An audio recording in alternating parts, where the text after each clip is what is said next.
The concept of consent has come to take on tremendous political significance in the 21st century. Political significance it didn't have in the 20th century. I think the use of the concept of consent in the context of date rape has sort of transformed the way people think about the consent of the governed, the role of consent in government as itself, without people really thinking clearly about why that is or how much of anything in government is supposed to work. There was a housing development in a cheap suburb of Toronto that ended up with one really rundown, shabby apartment building over here, inhabited almost entirely by Palestinian refugees, and another apartment building, just as shabby, just as rundown, across the parking lot, that was all Israeli immigrants.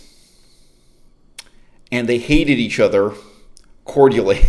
And I remember reading a newspaper article about these two apartment buildings. This kind of contrast, I would say, is more common in London, England, but it was an extraordinary, in exactly the same circumstances that led Palestinians to come and live in this particular neighborhood, in this particular apartment building, led Jewish settlers. We can't use the word settlers, Jewish immigrants, to come and live in the same neighborhood.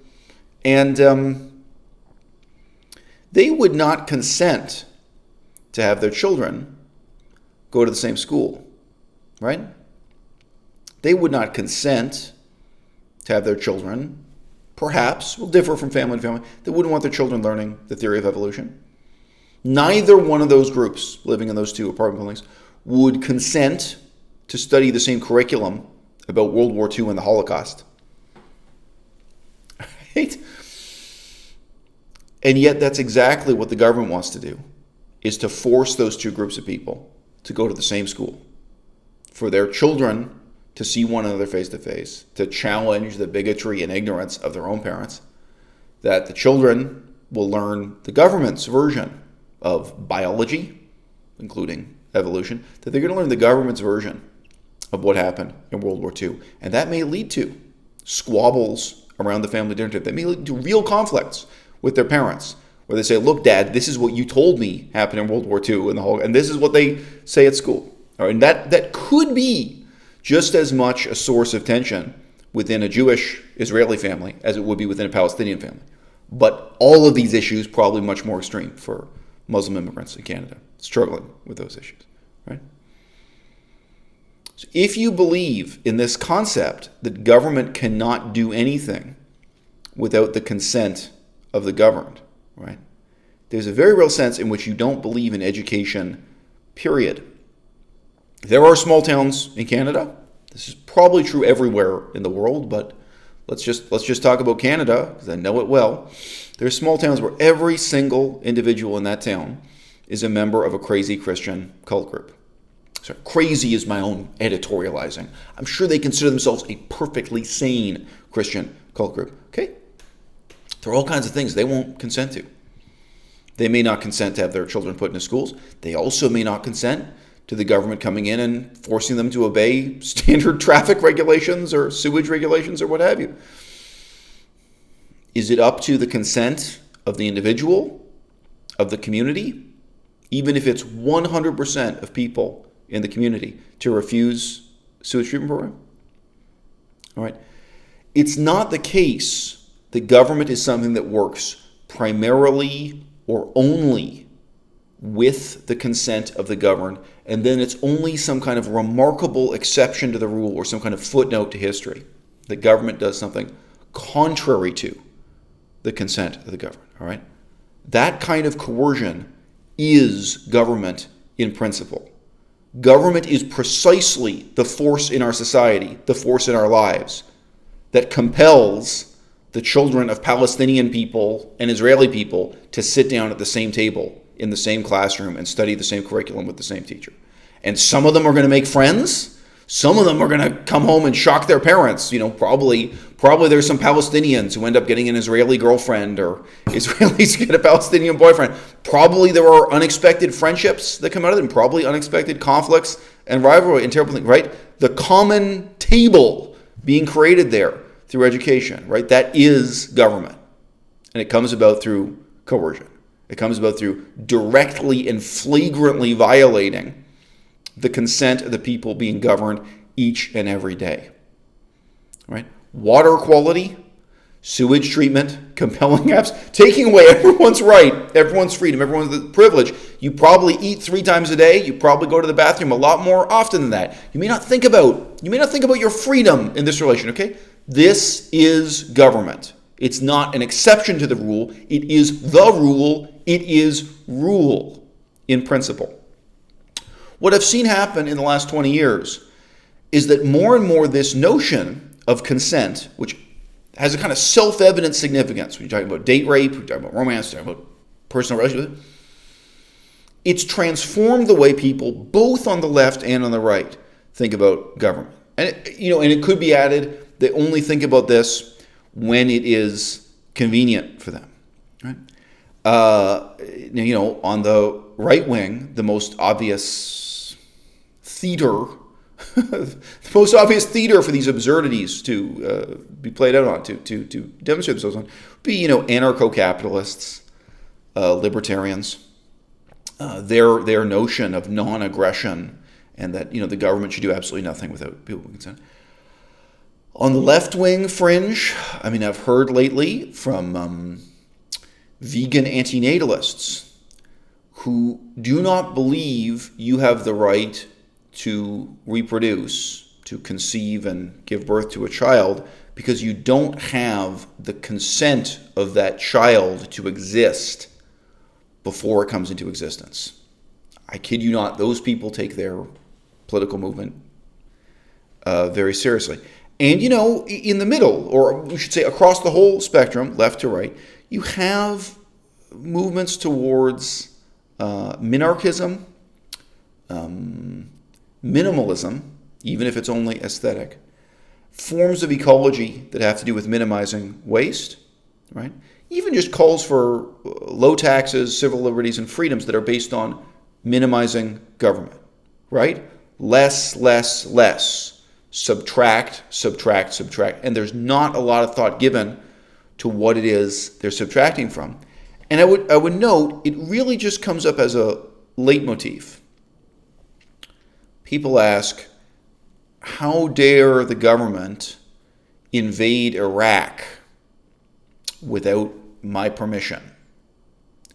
And they ask, how dare the government invade Iraq without the Iraqis' permission, too? They do, right?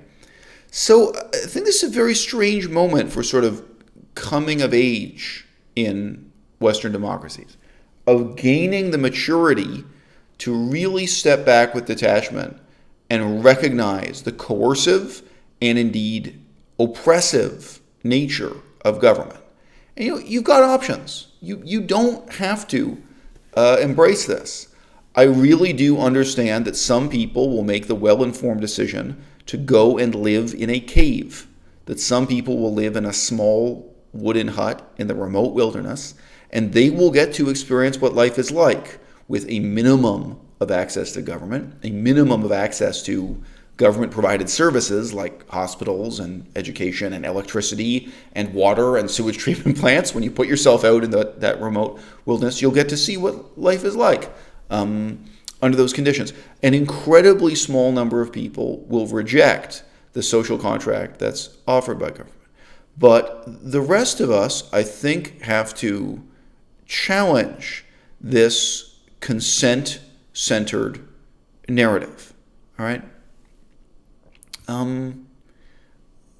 People, including people in positions of political power, they don't do good and they don't do evil. They do things. And later on, they find out if those things were right or wrong. Later on, they find out if those things were successful or unsuccessful. It's very easy to forget now that in a city like Toronto or in a city like New York, there was a considerable population of Italians who did not want to go to war with fascist Germany or fascist Italy. Right? They may not have been fascists themselves. They may not have really believed in or supported Mussolini. But you can imagine Italian Americans, Italian Canadians, there was actually a considerable public that was in this sense anti-war, if not openly pro-fascist. And that war went ahead, without their consent. Now, many people in a very shallow way invoke the memory of World War II as if it were a tremendously positive and one-sided thing. World War II, as fought by the United States and Canada, had unbelievable, unforeseen consequences. Unbelievably negative, unforeseen consequences, such as the creation of Communist China under the dictatorship of Mao Zedong.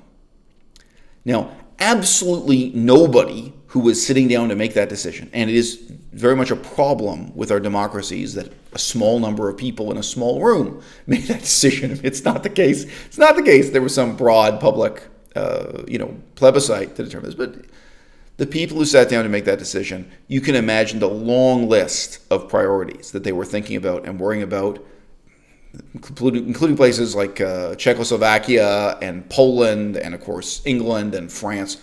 Of all the places on the map that they were thinking about, certainly the lowest priority possible would have been China. Certainly, absolutely nobody was thinking about how an alliance against the Nazis with Joseph Stalin was going to impact, their long-term future of China and Japan. If anyone cared, it would have been an unbelievably low priority, even compared to disputing the future of Poland, right? Disputing the future of Greece. There were a lot of different theaters of World War II, a lot of different parts of the map to be drawn. Well, guess what? Creating the dictatorship of Mao Zedong in China murdered more people than the Nazis.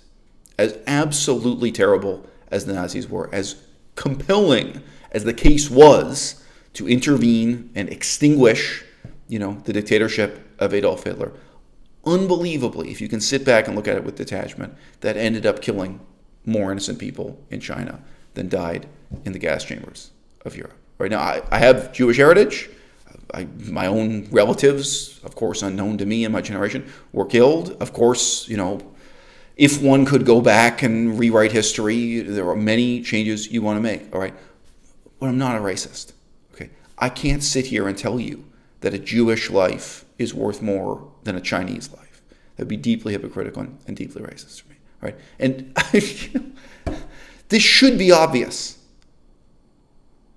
Ask yourself, have you ever heard anyone reflect on this in any high school history classroom, university history classroom, any textbook you've ever seen, any newspaper? What I've just said to you, sadly, strangely, in the 21st century, it remains unthinkable.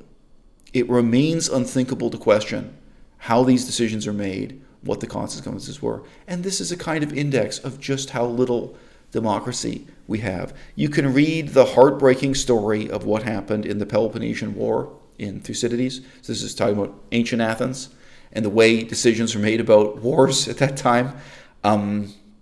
People seem to remember Sparta as being the opposite of democracy, whereas Athens supposedly represents democracy. Let me tell you, you get a detailed description of how Sparta voted on whether or not to go to war.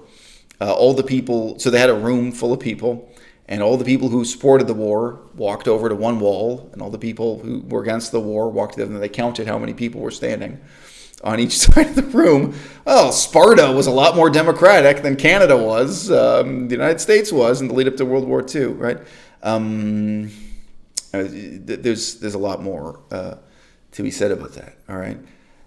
The notion of whether or not anyone consented to go to war in World War II, the notion of whether or not anyone had any meaningful consent before Canada decided to bankrupt itself building a railroad, before the United States decided to bankrupt itself putting a man on the moon, any of the things, however grand in scale, however really unimaginable in terms of the millions and billions of dollars in the budget, or however tiny but really transforming your life, like forcing you to go to that school or going into that Christian religious community and saying, no, we're going to drag you into the modern world, along with the sewage treatment plants and traffic lights and forcing your kids to go to school with everyone. Like, whatever. Some of these things have budgets in the billions and are difficult to conceptualize, like putting a man on the moon or building nuclear weapons or starting a war, an enormous war, entering into a war like World War II. Some of them are boggling in their scale, and some of them are so tiny, right? But this is government, all right? Government, it's so radically incompatible, so fundamentally, profoundly incompatible with this concept of consent that, as I say, is this unexamined loan word that's come over from the world of romance and dating into, party politics. It's not the case that government is something that primarily and most of the time is flowing along with public consent. And then just once in a while, as a footnote, as an exception to the rule, is contrary to the consent of the government. No, government is very much integrally and by definition something oppressive, something coercive, something that's happening contrary to your consent absolutely all of the time. Every time you turn on the tap, every time you flush the toilet, and it is that government that's burdened you with the whole vocabulary of politics that you've inherited, examined or unexamined, from your primary school, high school textbooks, so on and so forth. Whatever it is you think you know about politics, probably 80% of it growing up came from propaganda. The questions you've been taught to ask, the questions you were told never to ask. You had the freedom to raise your hand in the classroom, but do you know what happened if you dared to ask the wrong question, right? Yeah, you learn to ask questions in school. You also learn to remain in silence. You learn that you'll be scolded if you dare to ask anything unthinkable. If you dare to ask, but isn't it the case that Mao Zedong killed more people than Adolf Hitler? Isn't it the case that Mao Zedong and Joseph Stalin both were our allies, were on our side, that we fought for them and they fought for us in this same war that you're presenting to me as this entirely heroic narrative? If you dare to ask those questions, some of you may have as children. Some of you may have had the experience of asking your teachers. Some of you may have had the experience of asking your parents. And you may know the outcomes. And in all kinds of ways, this coercion, this oppression, it does shape who we are. It does shape how we live. It does shape how we think, most of all in terms of the things that are unthinkable, the questions that we don't even think to ask. And